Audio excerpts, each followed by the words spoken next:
Problem ఎక్కడ వస్తుందంటే రాష్ట్రం కిందకి వెళ్ళిపోతుంది. ఆయన హెరిటేజ్ అయితే డెవలప్ అవుతుంది కానీ రాష్ట్రం డెవలప్ అవడం లేదు. సో కాబట్టి ఇప్పుడు రాష్ట్ర ప్రభుత్వంలో ఉన్న అధికారులు ప్రభుత్వ పెద్దలు దాన ధర్మాలు విపరీతంగా పెంచేస్తున్నారు. రాజకీయాల్లోకి వచ్చి డబ్బు సంపాదించిన వాళ్ళే. I'm sorry to say including మా ముఖ్యమంత్రి గారు కూడా. ఏముంది 2.5 గంటలు అంతా చెప్తున్నారు కదా, చెప్పమనండి. లేదు మా ఆవిడ ఎంత సంపాదిస్తుంది అంటాడు. మరి అలాంటి ఆవిడని డైరీ కార్పొరేషన్ మన ఆంధ్రప్రదేశ్ డైరీకి ఎండీ కింద పెట్టండి. మీ మీ హెరిటేజ్కి ఎండీగా ఎందుకు ఇక్కడ పెట్టండి. అది చేయడం లేదు కదా. రాష్ట్రం అలాగ అభివృద్ధి చెందాలా కాదు. ఒక నాయకుడు వచ్చాడు అనుకోండి, రాజకీయ నాయకుడు, వాడు మనవాడికి కోట్లు వచ్చేస్తాయి, కొడుక్కి పదవులు వచ్చేస్తాయి. ఇది ఇక్కడి నుంచి పోవాలి.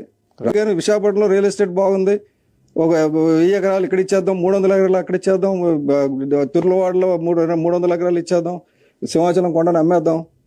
ఇది కరెక్ట్ కాదండి. దీనికి మూల్యం భారీ మూల్యం ఈ కుటుంబ ప్రభుత్వం చెల్లించుకోబోతుంది. కుటుంబ ప్రభుత్వ పాలనకు మీరు ఎన్ని మార్కులు వేస్తారు సార్?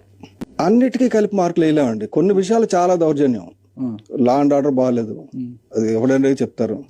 పర్యావరణ పరిరక్షణ అంత బాగాలేదు, అది ఎవరు అడిగినా చెప్తారు. మరి పర్యావరణ శాఖ మంత్రి పవన్ కళ్యాణ్ గారు ఉన్నారంటే పొల్యూషన్ కంట్రోల్ బోర్డు మన చేతిలో లేదు.